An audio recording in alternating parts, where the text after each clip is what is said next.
All right. Well, Andrew, welcome back. Got a cool topic to talk about. Yeah, I'm excited about it may not be a 30 or 45-minute conversation, which may be exactly what people want to hear. But, we text each other topics as we're getting into the studio, and we had a list going yesterday. And then you just texted the word abundance this morning, and I got it. That's just something that we talk about a good bit. And I think just to set the stage, when you text the word abundance, what does abundance mean to you? Yeah. It's a big word. There's a lot behind it. Ultimately, abundance to me is the opposite of scarcity.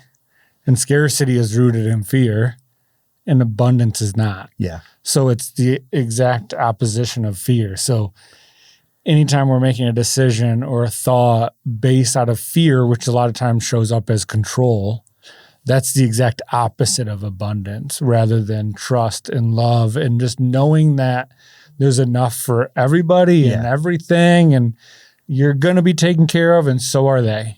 Yeah. So that's really just this mindset of abundance. And it's something that I know that I've always struggled with and continue to struggle with and keep pushing to how do I become more abundant minded.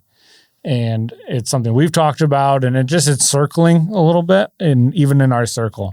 And I think it can, in different parts, like me personally, as a husband, as a father, there's an abundance mindset to that. As an entrepreneur, as an advisor to clients, I think something that just popped in my mind is when you think about abundance, it's like there's enough, right? There's enough to go around.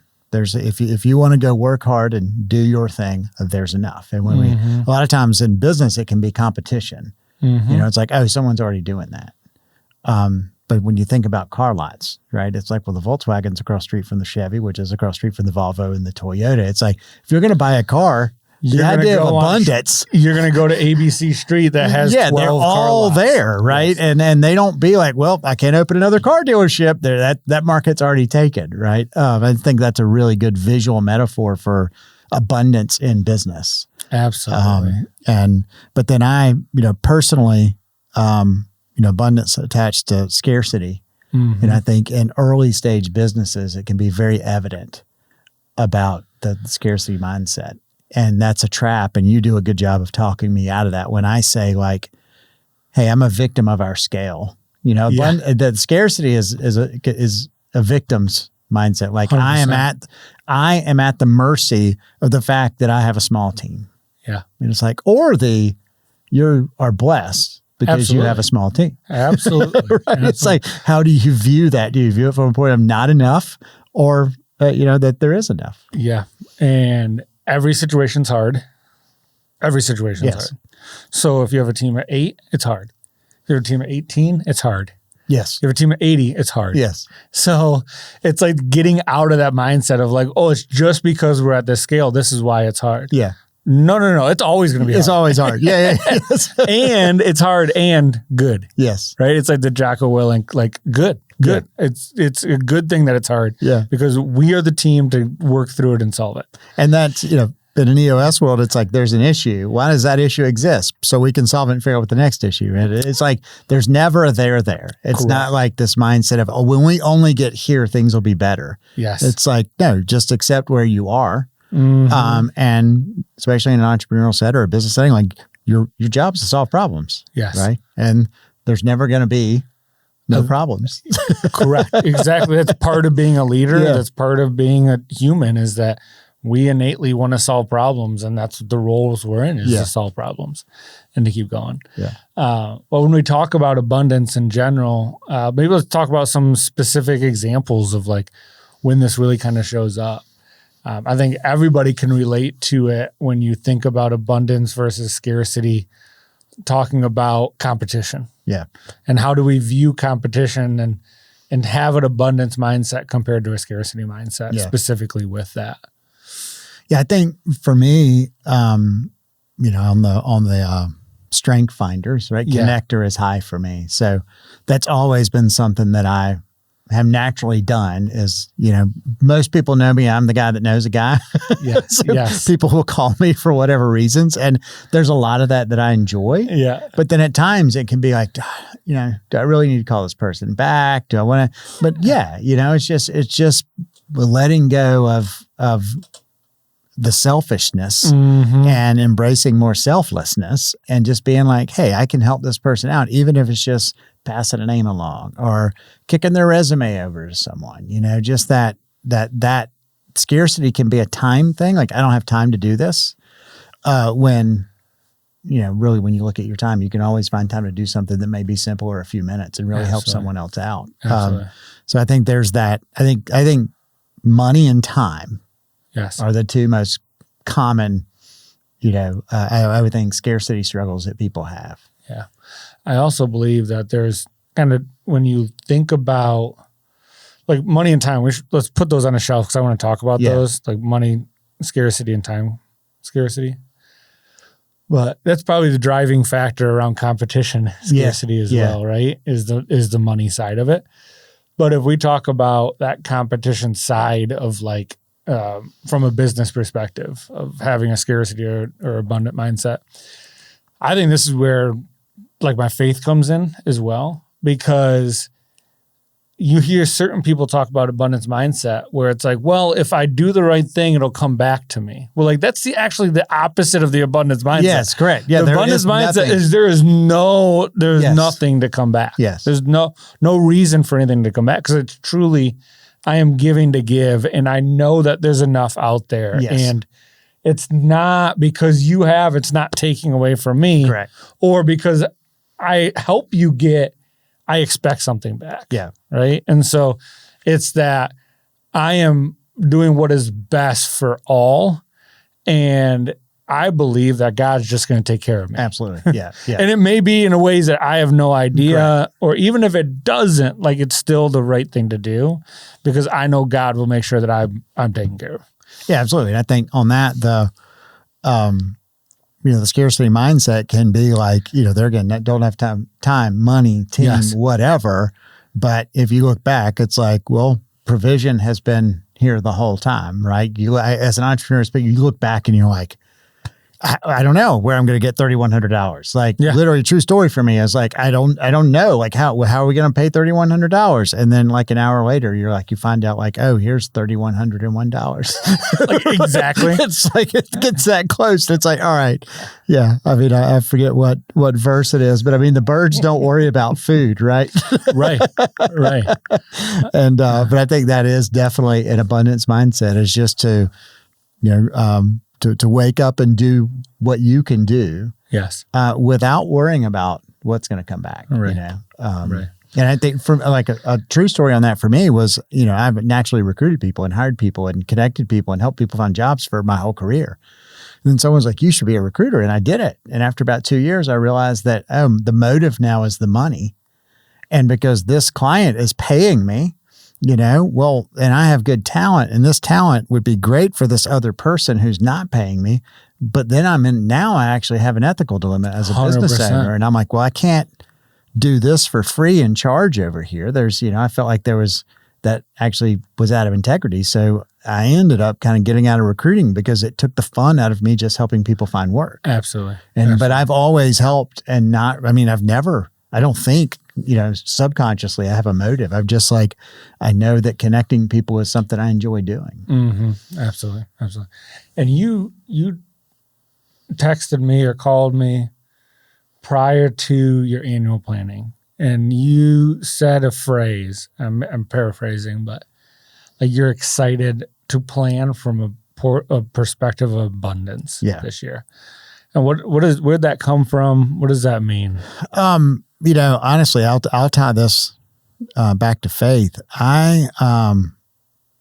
This is not my first rodeo, right? Like I started an agency at 26 and that was my first agency that I started. I did that for 11 or 12 years and then starting one at 52 with the same, drive, but not the same energy. right? I literally, I've realized starting a business at 52 is hard. Starting an agency, like it's a young man's game. But starting an agency, especially a full service one, is taxing. And getting everything moving and getting to the point where like I know what we have the capacity to do and getting the right people in the right seats and, getting the revenue so we can hire the right people. Like in the early stages, it's very easy to be in that scarcity mindset of we just don't have enough. We got to get out of this. But I actually, so Gil Gerritsen is my coach. I've been working with Gil for about 2.5 years. He's awesome. People laugh when I say I have a marketing coach. Like, aren't you a marketing coach? I'm like, that's why I need a coach. Yeah, exactly right. Exactly right.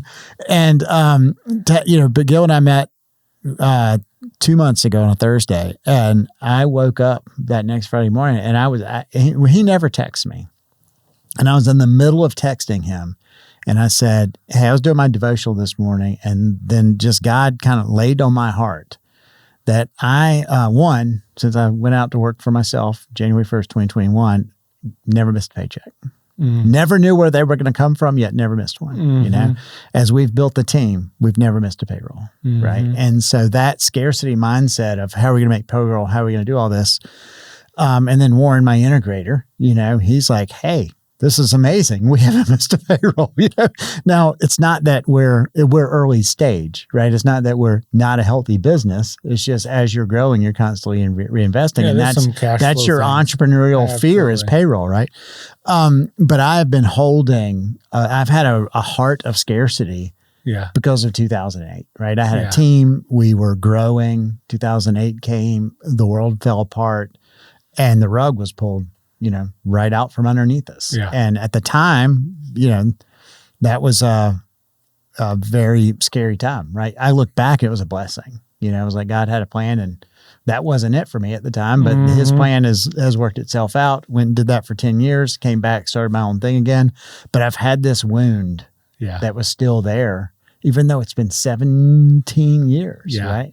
And 2 months ago, like a light switch, I just felt it lifted. Yeah. And I was texting Gil that morning, and I said, this morning, the way the world has been lifted. And I feel abundance.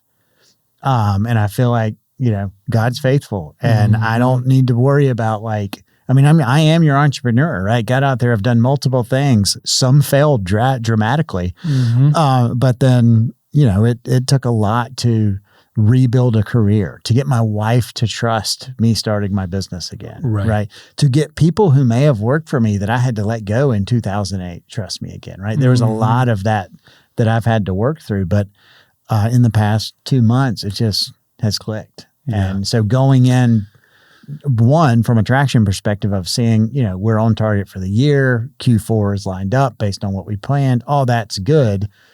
But it's not the evidence that I needed. It was my heart change. And unfortunately, I think experiences tend to harden people more than they do lighten us, unless we have that perspective. Yeah. And so you go through a period like 2008 and lose the agency. You go through these moments, and so you're like, if I do this again, I'm going to do it in a way that I protect it. Yes. When God could have been like, no, idiot, that wasn't your time. Now's your time. Yes. Go. Yeah. like I stiff arm starting an agency. Right. How many times did I tell people I'm not 100%. Starting an agency? Right. Even though you had names written down in the book, exactly. Just in case it ever happened again. But then as it came back, it's like, this is my lane. This is where I'm supposed to be. Yeah. And part of that abundance, you talk about this a lot, is the curiosity component of it. Like abundance and curiosity go hand in hand compared to scarcity and closed-mindedness. Yes. Yeah. And on that too. So I would say like my scarcity to abundance mindset switch here recent. If I go back to 2019, I'll share a little bit more personal stuff here, but I had started a business young. We had twins, and I had a younger one. I mean, I had 3 kids under 23 months, but I was traveling nonstop. I was your typical wired, young, go hustle guy. And, you know, as we got to 2008 and that switch flipped, and then I went corporate for a decade, like I realized over time, like how much damage I did. Like for Beth and I, we have a really strong marriage, but even a strong marriage, you get bruised and battered over time, and you don't realize the offensives that have happened. So it took a lot to kind of unpack that. And then my son was 16, my youngest. He dropped out of high school, and he was in that phase, and I was running sales and marketing for a company. It was 45 minutes away, and it just, you know, a trigger just said, I can't do this. Yeah. So I quit that job, and at the time was going to go do my own thing, and just to spend time, like reset my family. Yeah. Which you look back on that and you're like, wait, you started your own thing and kind of did all this damage, and then you had a paycheck, and then you quit that to undo the damage by starting another business. Like what? But, you know, I jumped without a net, and I had, you know, printed a business card and had a loose idea. And then I met with Adam Landrum, who Adam comes up all the time on these podcasts because he introduced me to EOS. He's a good friend. And he's the one that said, hey, come do this thing with me. So, but along with that journey, Adam he's an amazing, he is a certified professional coach. Yeah. He's amazing at working with entrepreneurs. Absolutely. And, you know, he introduced this idea to the whole company called curiosity versus being right. Mm-hmm. And we did workshops and that type of stuff. It's a conscious leadership principle. But when you just think, like when you're in a hard spot and you're like, well, this is the only way, you know, there's never only one way. No. Right. And there's a million ways. Mm-hmm. And so the idea of curious versus right is, if you're right, you can only look back. You know the answer. You're using history to inform the future. Mm-hmm. And you're also attached to the outcome. The answer is there's only one way, which you've said that's the only way. So, you know, you're totally attached to that. Whereas curiosity is living above the line. It's detaching yourself from the outcome and saying, you know what, there is a million ways. I'm going to let go of this, and I'm going to hold on loosely. It doesn't mean that you're not accountable and responsible and do your part, but it really does mean that, like, there's really a million ways. You know, there's also a million stories to any context. But that trigger for me, when all that was going on, work, family, and all this, I had a lot of entrepreneurial, this pent up of like, look, I've worked hard. I've done these things. I've provided, right? I've done what a man is supposed to do. I brought on a paycheck. I've got a house. We've been covered. And I was very right about that. Absolutely. And then one day I just woke up and the bubble popped. Mm-hmm. And I went to Beth the next day. I didn't say it the first day. I said, Beth, I don't know what happened, but God's done something in my heart and I'm sorry. Mm-hmm. And she was like, for what? And I was like, I mean, for everything, you know, like I want you to understand that I've had a heart change. And that was first week of December in 2019. Mm-hmm. And it took Beth months to trust. She saw it. She felt it immediately. She was like, you are a different person, but that in itself makes me not trust this situation. Can't trust it right now. But over time, like it really did just that until idea. She was able to be curious. Yes. Right. Correct. Yeah. But that was like really the tension popped. And I think just for me as a person, I think people that would work with me today versus 20 years ago would be like, well, this is a different person. Absolutely. Because I think that I live out as much as I can, just not getting super attached to an outcome. And there'll be times when I'll say something and you'll hold me to that in the abundance mindset. Mm-hmm. You're like, well, don't use that. Don't let that be an excuse. Yeah. Which is the embrace the constraints, accept where you are. And understand though, you create the environment for that comfortability because of your curiosity, because of your abundance minded. Yeah. I feel comfortable and I can trust you with my just open and honest. Yeah. Right. Yeah. So it goes along with exactly what you're saying. And I actually believe that in all of my mentors and people around me in community, I'm surrounded by two of the most abundant people I've ever been surrounded by. It's you and David Benner. Yeah, Benner is like it's absolutely amazing. And when you I'm almost getting chills just thinking about the way that you guys approach certain things. And David, let's just talk about Benner for example. Like he is like 100% the most abundant minded individual. Yes. And it fires me up every single time. Yeah. And like, there's just so much love and care. And like, I just want everybody to be successful and everybody to win. You can feel that it's tangible. Yeah, like when he says good morning or how are you doing? Oh yeah. It's not just in passing. No. He's like, no, let's sit down. How are you doing? Absolutely. Absolutely. And really? Oh, by the way, I need to introduce you to this person and this person. And by the way, I brought your name up here and there and like there's all these different aspects. And it's not always about connections. I just think it's an easy one to go to. But yeah, 100%. And so in that context too, to anyone who is listening, I think I'm going to spin this in a direction that we didn't intend, but we've all ended up as 3 separate, teams in a co-work facility where we work together. It's very vibrant. We do events and people come in, but there's also other people doing stuff. But just, I think other people seeing the camaraderie that we has had a totally positive impact on the overall community, just from seeing collaboration and knowing that you can go to Andrew and I can steal your Celsius drinks or steal your chocolates out of your office when you're not there. Everybody knows that you're abundant with your treats. With my treats. But I think that people, know that if you need something, just go ask anyone. Absolutely. And anyone's going to help you out. And that's that, community is a common goal and shared language. And if we share if the goal is abundance and helping each other out, everybody just sees it. Absolutely. So it is tangible and it's exponential as a community. Yeah.